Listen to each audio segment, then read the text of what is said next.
Vamos orar. Pai querido, mostra-nos mais uma vez o que queres para a nossa vida através da Tua Palavra. Mostra-nos o caminho, ensina-nos, em nome de Jesus. Amém. Amém. Deus tem uma igreja nesta terra? Essa é a grande pergunta que vamos a tentar responder no estudo de hoje. E se Deus tem uma igreja, como identificar essa igreja? Como saber qual é essa igreja? Por nome? Onde está? Em que país está? Se eu perguntar a um adventista qual é a verdadeira igreja de Deus nesta terra, ele vai dizer a igreja adventista. Se eu perguntar a um batista, vai ser a igreja batista. A um católico, a igreja católica. Todos dizem que a sua igreja é a igreja de Deus. Mas qual é a igreja de Deus? Eu vou lhes contar uma pequena experiência. Um dia, eu era um jovem pastor lá na Amazônia e tinha que realizar uma cerimônia batismal e eu ainda não podia batizar, não era pastor ordenado para batizar. Então, mandaram um pastor para mim. Só que o pastor tinha que chegar a um lugar distante, umas 7 horas de onde eu morava. Eu não tinha tempo para ir a procurá-lo. Então mandei um jovem índio e falei, você vai esperar o pastor Aguilar que está vindo para fazer o batismo. Ele me disse, pastor, mas eu não conheço o pastor. Falei, não importa, você vai lá quando chegar o ônibus de Lima, aí vem o pastor. Ele me disse, pastor, mas no ônibus virão pelo menos uns 40 passageiros, como eu vou saber qual é o pastor Aguilar? Falei, é muito simples, eu vou te dar um papel e vou te escrever as características. O pastor Aguilar é um homem já de idade, aposentado, cabelo branco, sempre veste terno escuro, tem uma pinta grande no rosto, alto, magro. Então, quando você vê, descendo do ônibus, um homem idoso, cabelo branco, com uma pinta no rosto, alto, magro, de terno, pode ir que esse é o pastor Aguilar. Aí ele viajou lá e voltou com o pastor Aguilar.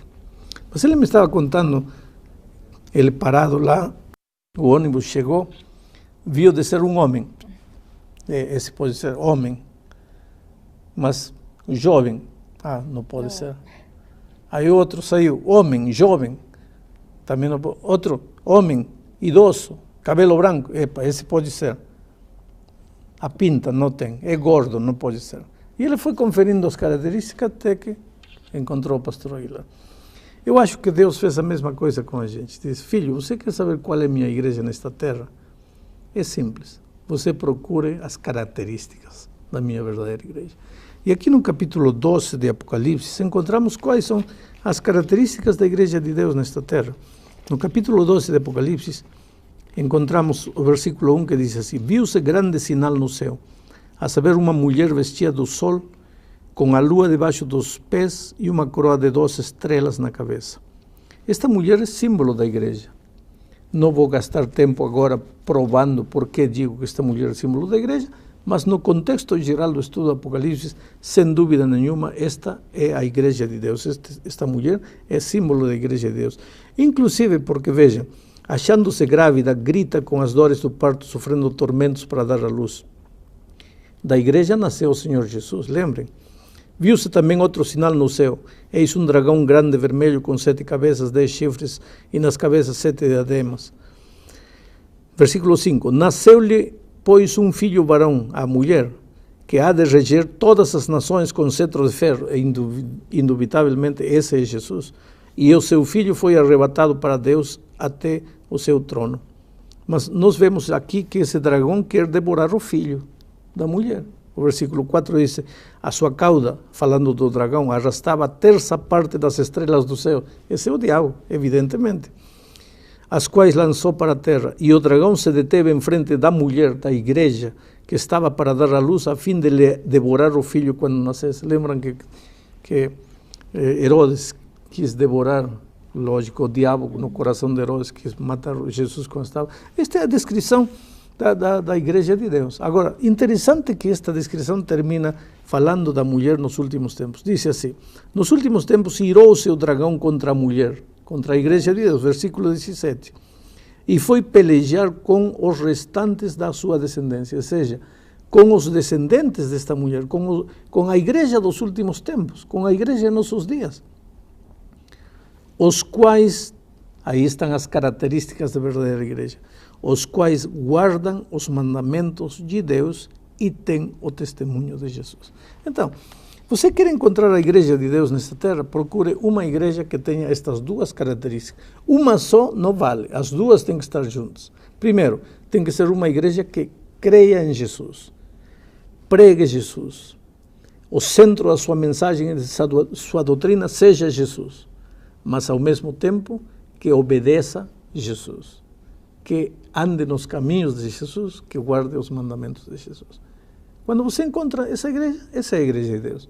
Agora, tem muita igreja que crê em Jesus, mas não guarda os mandamentos de Deus. Tem muitas igrejas que guardam os mandamentos de Jesus, mas o centro da doutrina e da mensagem não é Jesus. Quer dizer, para ser igreja de Deus, tem que encontrar uma igreja com as duas características, então você encontrou a igreja de Deus. Pastor, parece que cada esquina tem uma igreja. E todas elas afirmam, eu tenho a verdade, eu tenho a certeza do que eu estou pregando. Eu posso colocar, nesse caso, aquele ditado que diz que todos os caminhos levam a Roma, mas nesse caso, todos os caminhos levam a Deus? Bom, todos os caminhos podem levar a Roma, mas a Deus não. Porque Deus tem um só caminho, e o único caminho é Jesus. Ele disse, eu sou o caminho. Agora, como é que Jesus, porque um dia eu estava falando de Jesus é o caminho, e uma velhinha disse, pastor, eu não entendo, porque para mim caminho é um pedaço de terra por onde eu piso, eu ando. Jesus é o caminho, quer dizer que eu tenho que andar em Jesus? Como é que Jesus é o caminho? Jesus é o caminho através de sua palavra, ele te mostra. Todas as igrejas podem dizer, eu tenho a verdade, muito bem, agora a ti Deus te deu olhos, te deu entendimento, te deu cabeça, para, a ver, quero ver, o que diz aqui? A igreja fala uma coisa, mas aqui diz outra coisa, então a igreja não está certa, aqui está certo, a palavra de Deus que está certa, não é a igreja. Pastor, só uma coisa, eu estou entendendo mais ou menos o que o senhor está falando, mas minha dúvida é a seguinte, não parece um pouco radical, um pouco exagerado, afirmar que no meio de tantas igrejas Deus tem uma única? E é uma? É que o radical não sou eu, o radical é Deus. Te digo por quê. Na Bíblia existem muitas figuras da igreja de Deus. Por exemplo, quando Cristo voltar, ele vai encontrar ovelhas, que são os filhos de Deus, e cabritos. Só dois grupos, ovelhas e cabritos. Ele não encontra ovelhas, elefantes, girafas, ursos, leões, cabritos. Não. Ovelhas e cabritos, só dois grupos. O grupo que é de Jesus e o grupo que não é de Jesus. Ele conta a parábola das virgens prudentes, as virgens loucas. Não tem prudentes, loucas, mais ou menos loucas, Não. Só dois grupos, prudentes e loucas. Ele usa a figura da mulher vestida de branco, igreja de Deus, mulher vestida de vermelho, igreja que não é de Deus. Ele usa a figura enfim, muitas figuras, a igreja do vale, a igreja da montanha. Só duas figuras. Na mente de Deus não há muitas igrejas. Em nossa mente há muitas igrejas. Na mente de Deus só tem duas igrejas. A igreja que é dele e a igreja que não é dele. Mas pastor, como é que a gente pode afirmar que uma igreja está repleta de fiéis ali, sinceros, pastores que aparentemente usados por Deus realizam milagres, curas impressionantes, né? Dizer que a igreja como é que agora a gente vai dizer que aquela igreja não é verdadeira? E todas falam de Jesus. Exato. Então volto a repetir um texto que eu acho que em lições passadas já mencionei, mas este texto é chave, porque capítulo 7 de São Mateus diz assim: nem todo o que me diz Senhor, Senhor entrará no reino dos céus. Não basta dizer Senhor, Senhor. Não basta fazer milagres.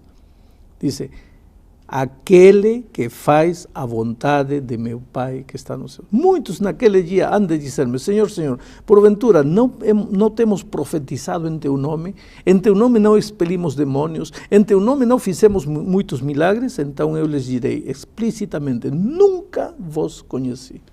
Aí está. Não basta dizer Jesus, Jesus. Ora, se de dizer Jesus, Jesus dependesse a salvação, todo mundo estava salvo. Mas acontece que para pertencer à Igreja de Deus, tem que crer em Jesus, seguir a Jesus, amar Jesus, mas andar nos caminhos de Jesus, que é o caminho da obediência, o caminho da sua palavra escrita. Pastor, Jesus estava aqui na Terra, ou esteve aqui na Terra mais ou menos 2000 anos atrás, né? Uhum. E ele que, a partir dele, nasceu então o cristianismo, essas coisas todas. E ele teve os seus discípulos, que eles sim foram o início da sua igreja. De lá para cá tem uma história, de lá para cá tem um povo, de lá para cá tem uma linha no tempo, onde algumas pessoas dizem assim, não, eu faço parte da igreja constituída por Jesus na Terra quando ele esteve aqui. Só que passaram 2000 anos. E me parece que nesse período aí outras coisas foram colocadas sem ser essas características que estão aqui. O que mais interessa? A história ou Apocalipse capítulo 12, versículo 17? Veja, quando Cristo esteve nesta terra, estabeleceu sua igreja. Aí estava a igreja de Deus. Por que era a igreja de Deus? Porque o centro da sua vida e da sua mensagem era Cristo. E porque, além disso, esse grupo de 12 obedecia aos mandamentos de Deus. Eles obedeciam tudo, está claro aí. Enquanto esse grupo, Cristo foi aos céus, deixou o grupo foi crescendo. 50, 100, 1000, 5000. Enquanto Cristo fosse o centro da mensagem e eles guardassem os mandamentos, continuavam sendo a igreja de Deus. E vinha através da história. Chegou um momento em que Cristo continuava sendo o centro da mensagem, mas alguém disse assim, olha, o quarto mandamento já não é o dia santo, agora o dia santo é o domingo, já não é o sábado. No momento em que a igreja começou a desobedecer a Deus, deixa de ser a igreja de Deus. Mas ao longo da história, Deus sempre teve um remanescente, um grupo de fiéis, obedientes, que historicamente ficavam nas montanhas obedecendo a Deus. O lema deles sempre foi, é preciso obedecer a Deus antes do que nós somos. Obedecer a Deus não é fácil. Agora, pastor, eu acho que eu nunca fui tão direto em uma pergunta para o senhor nesse momento. E eu vou ser bem direto. Hoje, qual é essa igreja, esse povo remanescente? Eu queria que o senhor me colocasse isso de forma muito clara e eu queria que o senhor defendesse o seu ponto de vista, a sua ideia. Se você acha que eu vou fazer propaganda da minha igreja, não vou fazer. Eu vou te dizer, Deus te deu sabedoria, Deus te deu inteligência, procure uma igreja que creia em Jesus, tenha Jesus como o centro da sua mensagem e que guarde os mandamentos de Deus do jeito que está em Êxodo capítulo 20. Mas eu vou insistir. Essa é a igreja de Deus. Eu vou insistir. O senhor segue uma igreja. Por que o senhor segue essa igreja? Porque encontrei uma igreja que prega Jesus, o centro da sua mensagem é Jesus, o centro da sua vida é Jesus e guarda os mandamentos de Deus. Pastor, por isso estou na igreja onde estou. Pastor, agora, digamos que eu estou numa igreja, estou ali com sinceridade de coração, estou ali achando que estou na igreja verdadeira, não é? Eu corro algum risco com relação à minha salvação?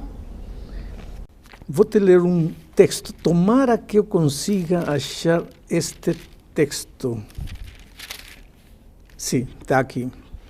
Hebreus capítulo 10, versículo 26. Diz assim, porque se vivermos deliberadamente em pecado, depois de termos recebido o pleno conhecimento da verdade, já não resta sacrifício pelos pecados. Que pecado? São João disse, pecado é a transgressão da lei. Que lei? Êxodo 20. Que diz o quarto mandamento? Lembra-te do dia sábado para santificá-lo. Você não guardava o sábado porque você não sabia. Então, aquele que sem lei pecou, sem lei será julgado. Mas, se um dia, diz aqui, depois de ter recebido o pleno conhecimento da verdade, você continua fazendo o que fazia, já não resta sacrifício para você. Isso é contundente. Você está dizendo que se eu ficar sabendo da verdade, né, e não mudar a tempo, eu estou perdida. Sim, porque você está sendo contumaz, está sendo teimosa, está sendo rebelde, não contra mim, sino contra a palavra de Deus. Então eu preciso ser humilde diante de Deus. E pode me parecer, um jovem universitário um dia me disse, pastor, quer dizer que toda a minha vida estive errada? Não, filho, você não estava errado, você estava crescendo. Você serviu a Deus na luz que tinha, mas agora você se confrontou com uma luz maior, vai fazer o quê com a verdade? Pastor, eu estou numa igreja, tá? Essa igreja é boa, o pastor é muito bom, a música é muito boa, eu tenho muitos amigos, minha família está ali, está 99% de acordo com essa descrição que o senhor acabou de me dizer aqui. Mas vamos supor que não guarda os mandamentos, ou pelo menos não prega, não tem como parte da sua cultura dentro da igreja ou da sua doutrina, né? Que o senhor acha que eu devo fazer nesse momento? Eu deixo tudo para trás, deixo religião, deixo a minha história, família, né, em função de uma nova descoberta, por exemplo? Quando Cristo esteve nesta terra, disse, aquele que não deixa pai, mãe por causa de mim, não é digno de mim. Na vida a gente tem que tomar decisões. Outro dia eu entrei no avião e uma menina chorava e chorava e chorava. Eu falei, mas por que você chora? Porque não quero ir. Estava indo para os Estados Unidos. Falei, então por que está indo? Não, porque não quero ir, estou deixando meus amigos, meu namorado, meus pais. Então para que está indo se não quer ir? Não, porque tenho que estudar. E para que vai estudar? Não, porque quero uma profissão. Então ela estava chorando, deixando o namorado, deixando o pai, deixando o filho, porque queria uma profissão. Oh, querido, você não está querendo uma profissão, você está querendo a vida eterna. Não é que a obediência te dá a vida eterna, a salvação é pela graça, mas se você quer permanecer na experiência da salvação, precisa permanecer no caminho da obediência. E muitas vezes vai ter que sacrificar namorado, namorada, pai e filho para ser fiel a Deus. É menester obedecer a Deus antes que aos homens. Pastor, uma dúvida. O senhor teria alguma explicação, não sei se há alguma base bíblica para isso, para essa quantidade enorme de igrejas que têm aparecido atualmente? Sabe por que existe tanta igreja? Abrem a Bíblia e dizem assim, aqui diz branco.